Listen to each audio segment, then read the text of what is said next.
تو یہ ایک وقت ہوتا ہے جس میں انسان وہ بات بھی کر سکتا ہے جو وہ دوسرے سے کرنا چاہتا ہے، اور اسی موقع کا فائدہ اٹھاتے ہوئے یوسف علیہ السلام نے ان کو توحید بیان کی۔ یوسف علیہ السلام نے ان سے کہا، اس نے کہا نہیں آئے گا تم دونوں کے پاس کھانا، تم دونوں دیے جاتے ہو اسے، مگر میں بتاؤں گا تم دونوں کو تعبیر اس کی اس سے پہلے کہ وہ آئے تم دونوں کے پاس، یہ اس سے پہلے جو سکھایا مجھے میرے رب نے، بے شک میں چھوڑ دیا میں نے دین ان لوگوں کا جو نہیں ایمان رکھتے اللہ پر، اور وہ ساتھ آخرت کے وہی کفر کرنے والے ہیں، اور میں نے پیروی کی دین کی اپنے آباء و اجداد کے، ابراہیم، اسحاق، یعقوب۔ نہیں ہے ہمارے لیے کہ ہم شریک ٹھہرائیں ساتھ اللہ کے کسی چیز کو، یہ فضل میں سے ہے اللہ کے ہم پر اور لوگوں پر، اور لیکن اکثر لوگ وہ شکر ادا نہیں کرتے۔ اے میرے دو ساتھیوں قید خانے کے، کیا بہت سے رب جدا جدا بہتر ہے، یا اللہ جو ایک ہے بہت زبردست؟ نہیں تم عبادت کرتے اس کے سوا مگر چند ناموں کی، نام رکھ لیے تم نے ان کے اور تمہارے آباء و اجداد نے، نہیں اتاری اللہ نے ان کی کوئی دلیل، نہیں حکم مگر اللہ ہی کے لیے، اس نے حکم دیا کہ نہ تم عبادت کرو مگر صرف اسی کی، یہ ہے دین درست، اور لیکن اکثر لوگ نہیں وہ جانتے۔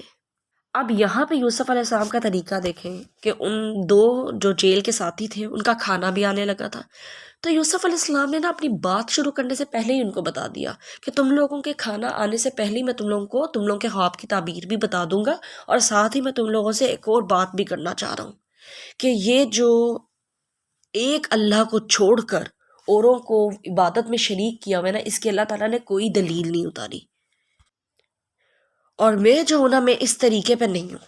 میں کس طریقے پہ ہوں؟ جس پہ میرے آباء و اجداد تھے۔ کون سے؟ ابراہیم، اسحاق، یعقوب۔ اور پھر یہ بھی کہہ رہے ہیں کہ یہ جو میں تمہیں بات بتا رہا ہوں نا، یہ میرے رب نے مجھے سکھائی ہے، یا جو تعبیر میں تمہیں خواب کی بتاؤں گا وہ میرے رب نے مجھے سکھائی ہے، اس میں میرا اپنا کوئی کمال نہیں ہے۔ اپنا جو علم ان کے پاس ہے اس کا کریڈٹ بھی کس کو دے رہے ہیں؟ اللہ تعالیٰ کو۔ اور پھر ساتھ ساتھ یہ بھی بتا رہے ہیں کہ میں اس دین پر نہیں ہوں جس دین پر لوگ ہیں جو اللہ پر ایمان نہیں رکھتے یا آخرت پر ایمان نہیں رکھتے۔ میں تو اپنے آباء و اجداد کے دین پہ ہوں، ابراہیم علیہ السلام، اسحاق علیہ السلام، یعقوب علیہ السلام کے لیے، اور ہمارے لیے یہ ٹھیک ہی نہیں ہے کہ ہم اللہ تعالیٰ کے ساتھ کسی کو شریک کریں۔ یہ اللہ تعالیٰ کا فضل ہے جو اللہ تعالیٰ نے ہم پر کیا، اور یہ جو مطلب ہم درست دین پر ہیں یا ہم جو صحیح عبادت کر رہے ہیں، ہم صرف اللہ تعالیٰ کو پکار رہے ہیں، ہم شرک سے بچے ہوئے، یہ بھی اللہ کا فضل ہے ہم پر، اس میں ہمارا کوئی کریڈٹ نہیں ہے۔ اور پھر یہ کہ یہ فضل صرف اللہ تعالیٰ نے ہم پر نہیں کیا ہوا، سب لوگوں پر کیا ہوا ہے، لیکن اکثر لوگ جو ہیں وہ شکر ادا نہیں کرتے۔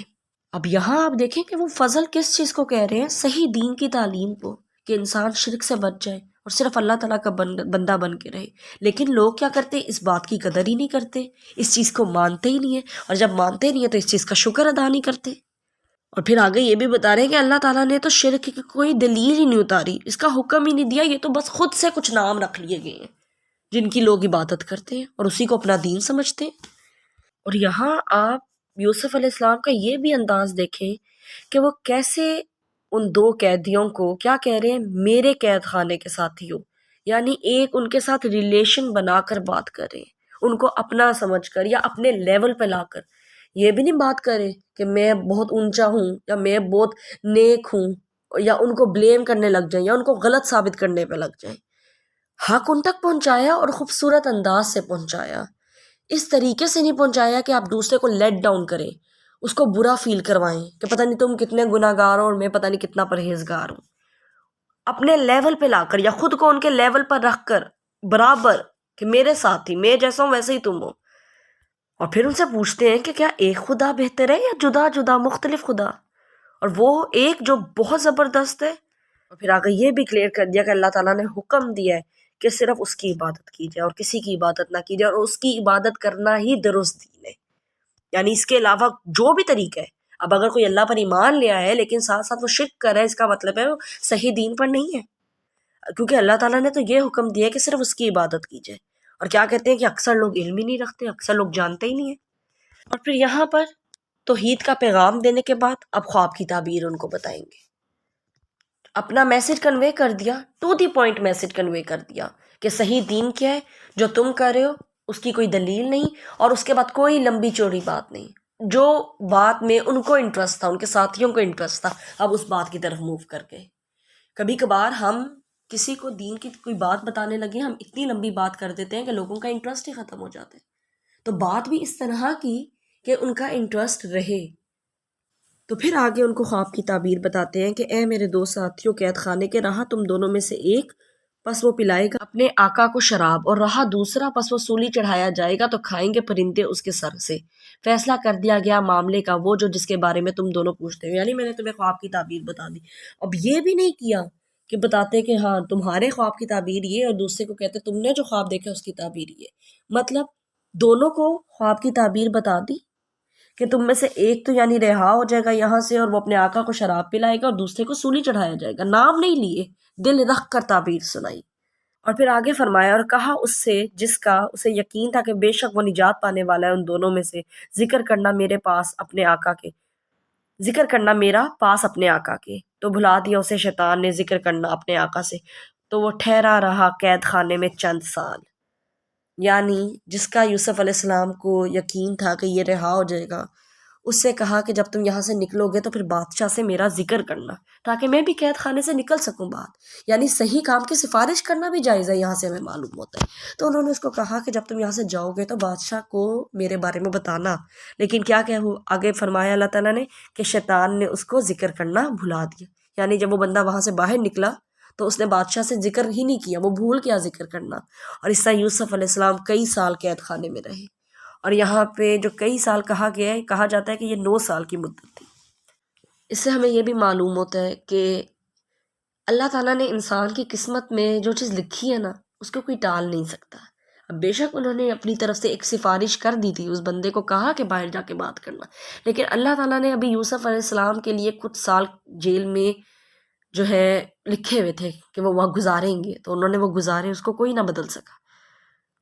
پھر آگے جو آیتیں ہیں جس میں بادشاہ اپنا خواب بتائے گا اور پھر اپنے دربار کے جو لوگ ہیں ان سے اس کی تعبیر پوچھے گا، تو ان آیتوں سے نا پھر آگے کی جو آیتیں ہیں اس سے یوسف علیہ السلام کی جو دنیاوی عروج ہے نا اس کا ذکر شروع ہوتا ہے. اور ان سے ہمیں یہ بات بھی سمجھ آتی ہے کہ اگر کوئی جیل میں بھی ہے اور اگر اللہ تعالیٰ نے اس تک کوئی بھلائی پہنچانی ہے نا، اس کو کوئی عزت دینی ہے تو اللہ تعالیٰ دے دیتا ہے. اللہ تعالیٰ خود ہی راستہ بنا لیتا ہے. آپ خود امیجن کریں نا کہ ایک ایسا شخص جو غلام بنا کر ایک جگہ لایا گیا، کوئی اس کا وہاں پہ جاننے والا نہیں ہے، کچھ بھی نہیں، اور پھر کیا ہوتا ہے جوانی کو پہنچتا ہے تو الزام لگ جاتا ہے اور قید خانے میں چلا جاتا ہے. کوئی دوست نہیں ہے وہاں پہ، اس کا کوئی مددگار نہیں. اگر کوئی مددگار ہوتا، کوئی دوست ہوتا تو اتنے سال تو یوسف علیہ السلام جیل میں نہ رہتے. تو وہاں پہ کوئی دوست، کوئی مددگار نہیں ان کا، بالکل تنہا پورے شہر میں. لیکن جب اللہ تعالیٰ کسی انسان کے ساتھ ہونا تو اللہ تعالیٰ اس کے لیے ہر تنگی سے نکلنے کا راستہ بنا دیتے ہیں. اور پھر یہاں پر یہ بھی ہمیں معلوم ہوتا ہے کہ اللہ تعالیٰ جب کسی کی مدد کرتے ہیں تو بہت دفعہ یہ جتنے بھی دنیاوی عارضی سہارے ہوتے ہیں نا، اللہ تعالیٰ وہ ختم کر دیتے ہیں، اور پھر اللہ تعالیٰ اپنی مدد دکھاتے ہیں انسان کو، تاکہ انسان کا بھروسہ، انسان کا توکل صرف پھر اللہ پر رہے. پھر اللہ تعالیٰ اپنی ذات کی پہچان انسان کو کرواتے ہیں کہ جب تمہارے کام کوئی نہ آیا تب میں تمہارے کام آیا. اور دوسرا یہ کہ پھر اللہ کی مدد کا ایک وقت ہوتا ہے. ہم لوگ بہت دفعہ معجزے چاہتے ہیں کہ فوراً سے کچھ ہو جائے، یہاں ہم نے دعا مانگی اور یہاں کچھ ہو جائے، لیکن اللہ تعالیٰ نے ہمیں اس دنیا میں بھیجا ہے نا، اللہ تعالیٰ نے ہر چیز کے ساتھ اسباب لگائے ہوئے ہیں. تو وہ چیز ہمیں ملنی ہوتی ہے، لیکن ایک طریقے سے، ایک پروسیس کے ذریعے، کچھ ٹائم لگتا ہے اس پر. تو اب جب اللہ تعالیٰ نے یوسف علیہ السلام کو وہاں سے نکالنا تھا تو کیا ہوا کہ سارے کے سارے یوسف علیہ السلام پر ڈیپینڈنٹ ہو گئے، یوسف علیہ السلام کی طرف متوجہ ہوئے. پھر آگے اللہ تعالیٰ بادشاہ کا بتا رہے ہیں کہ کیا بادشاہ نے اپنے جو خواب دیکھا تھا اس کا ذکر ہے. اور کہا بادشاہ نے بے شک میں دیکھتا ہوں 7 گائے موٹی کھا رہی ہیں انہیں، 7 دبلی اور 7 بالیاں سرسبز اور دوسری خشک. اے سردارو جواب دو مجھے میرے خواب کے بارے میں، اگر ہو تم خواب کی تم تعبیر کرتے. انہوں نے کہا پریشان خواب ہے اور نہیں ہم تعبیر کو خوابوں کی جاننے والے. اور کہا اس شخص نے جو نجات پا گیا تھا ان دونوں میں سے اور اسے یاد آ گیا بعد ایک مدت کے، میں بتاتا ہوں تمہیں تعبیر اس کی، پس بھیجو مجھے. یوسف اے بہت سچے، بتاؤ ہمیں 7 گایوں کے بارے میں، موٹی کھا رہی ہیں انہیں، 7 دبلی اور 7 بالیاں سرسبز اور دوسری خشک، تاکہ میں لوٹوں طرف لوگوں کے، شاید کہ وہ جان لیں. اب جب بادشاہ نے تعبیر پوچھی تو جو دربار کے لوگ تھے انہوں نے کہا ہم تو نہیں خوابوں کی تعبیر جانتے اور یہ تو بڑا پریشان سا خواب لگ رہا ہے. تو پھر وہاں پہ وہ شخص جو قید میں یوسف علیہ السلام کے ساتھ تھا اور آزاد ہوا تھا قید خانے سے، اس کو یاد آ گیا یوسف علیہ السلام کے بارے میں، اور اس نے کہا کہ مجھے بھیجو، میں تعبیر پتہ کر آتا ہوں. اور پھر آپ یہ دیکھیں کہ وہ یوسف علیہ السلام کے پاس آ کے کہہ کیا رہے، یوسف اے بہت سچے، ایھا الصدیق، بہت سچے. لقب دیکھے نام کے ساتھ اس نے لگایا، سچے انسان. پہلے کیا کہتے تھے، آپ محسن ہیں اور آپ صدیق. اس سے ہمیں یہ بھی معلوم ہوتا ہے کہ یوسف علیہ السلام کا کردار بہت خوبصورت تھا، بہت بلند تھا. وہ احسان کرنے والے تھے، سچے تھے، خیانت نہیں کرنے والے تھے، وعدہ پورا کرنے والے تھے. اور پھر یہ لقب دے کے وہ کہتا ہے کہ بھئی مجھے تعبیر بتاؤ تاکہ پھر میں بادشاہ کے پاس وہ تعبیر لے کے جاؤں. تو یوسف علیہ السلام نے اس کو پھر تعبیر بتائی کہ تم 7 سال کنٹینس کھیتی باڑی کرو گے اور وہ بہت خوشحالی کے سال ہوں گے. پھر جو کھیتی کاٹو گے اس میں سے تم کچھ پریزرو بھی کرو گے، یعنی کچھ رکھ لو گے، جو ضرورت کا ہوگا وہ استعمال کرو گے، باقی سٹور کر دو گے، کیونکہ اس کے بعد 7 سال شدید سخت آئیں گے. اور جو تم نے سٹور کیا ہوگا نا، جو پریزرو کر کے رکھا ہوا تھا، وہی استعمال ہوگا، اس میں سے بھی پھر جو تم تھوڑا سا رکھ لو گے. اور اس کے بعد کیا ہوگا کہ 1 سال آئے گا جس میں خوب بارش ہوگی، خوب ہریالی ہوگی، سبزہ ہوگا، لوگوں کی فریاد پوری ہوگی.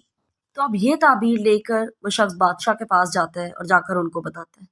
بادشاہ کو یہ تعبیر سچی لگتی ہے، درست بات لگتی ہے، اور پھر اس طرح وہ سارے درباریوں کے سامنے جو ہے یوسف علیہ السلام کا نام بلند کرتا ہے. سارے یوسف علیہ السلام کو جاننے لگ جاتے ہیں، ساروں کے منہ پر ان کا ذکر آ جاتا ہے، کیونکہ صرف ایک بادشاہ کا مسئلہ نہیں ہوتا نا، وہ بادشاہ نے جو خواب دیکھا ہوتا ہے وہ پورے ملک کے لوگوں کا ایشو بن جاتا ہے، سب کی دلچسپی تھی اس میں. اور یوسف علیہ السلام کو اللہ تعالیٰ نے پھر سب کے لیے امپورٹنٹ انسان بنا دیا، ان کی ایک اہمیت سارے لوگوں کے دلوں میں بٹھا دی. لیکن دیکھیں اس اہمیت کے بیٹھنے میں کچھ وقت لگا، مدت لگی. یہ سارے وہی لوگ تھے جن کو کوئی فرق نہ تھا یوسف علیہ السلام کے جیل جانے سے، لیکن اب سب کی نظریں یوسف علیہ السلام پر تھیں. تو اللہ تعالیٰ نے جب کوئی مقام انسان کو دینا ہوتا ہے تو اللہ تعالیٰ وہ مقام انسان کو دے کر رہتا ہے، بس اس میں کچھ وقت لگ جاتا ہے. اور اللہ تعالیٰ سارے دنیاوی جو بھی سہارے ہیں پہلے ان کی اصلیت دکھا دیتا ہے انسان کو، کہ کوئی کسی کے کام نہیں آ سکتا اگر اللہ نہ چاہے. ہاں، اگر اللہ تعالیٰ نے کسی انسان کے ذریعے آپ کی مدد کروانی ہے تو وہ اللہ کروا دے گا، پر وہ بھی اللہ کی مرضی سے، ورنہ کوئی انسان بھی آپ کی مدد نہیں کر سکتا. وہی انسان جس کو شیطان نے ذکر کرنا بھلوا دیا تھا، اس کو کب یاد آیا؟ جب صحیح وقت تھا، جب واقعی سارے لوگوں کی ضرورت بن گئے تھے یوسف علیہ السلام، جب عزت سے یوسف علیہ السلام کو پھر جیل سے باہر نکالا گیا، ایک مقام دیا گیا، ایک رتبہ دیا گیا. اب آپ ان آیات کی تلاوت سنیں. وَدَخَلَ مَعَهُ السِّجْنَ فَتَيَانِ قَالَ أَحَدُهُمَا إِنِّي أَرَانِي أَعْصِرُ خَمْرًا وقال الآخر إني أراني أحمل فوق رأسي خبزا تأكل الطير منه نبئنا بتأويله إنا نراك من المحسنين قال لا يأتيكما طعام ترزقانه إلا نبأتكما بتأويله قبل أن يأتيكما ذلكما مما علمني ربي إني تركت ملة قوم لا يؤمنون بالله وهم بالآخرة هم كافرون واتبعت ملة آبائي إبراهيم وإسحاق ويعقوب ما كان لنا أن نشرك بالله من شيء ذلك من فضل الله علينا وعلى الناس ولكن أكثر الناس لا يشكرون يا صاحبي السجن أأرباب متفرقون خير أم الله الواحد القهار ما تعبدون من دونه إلا أسماء سميتموها أنتم وآباؤكم ما أنزل الله بها من سلطان إن الحكم إلا لله أمر ألا تعبدوا إلا إياه ذلك الدين القيم ولكن أكثر الناس لا يعلمون يا صاحبي السجن أما أحدكما فيسقي ربه خمرا وأما الآخر فيصلب فتأكل الطير من رأسه قضي الأمر الذي فيه تستفتيان وقال للذي ظن أنه ناج منهما اذكرني عند ربك فأنساه الشيطان ذكر ربه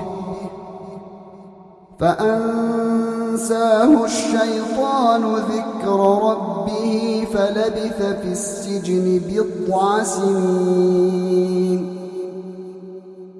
وقال الملك إني أرى 7 بقرات سمان يأكلهن 7 عجاف و7 سنبلات خضر وأخر يابسات يا أيها الملأ أفتوني في رؤياي إن كنتم للرؤيا تعبرون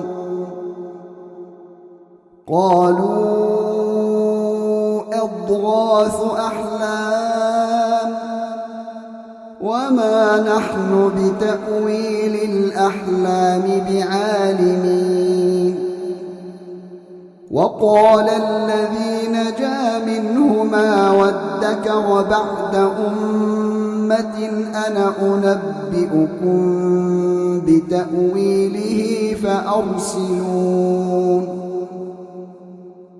يوسف أيها الصديق أفتنا في 7 بقرات سمان يأكلهن 7 عجاف و7 سنبلات خضر وأخر يابسات و7 سنبلات خضر وأخر يابسات لعلي أرجع إلى الناس لعلهم يعلمون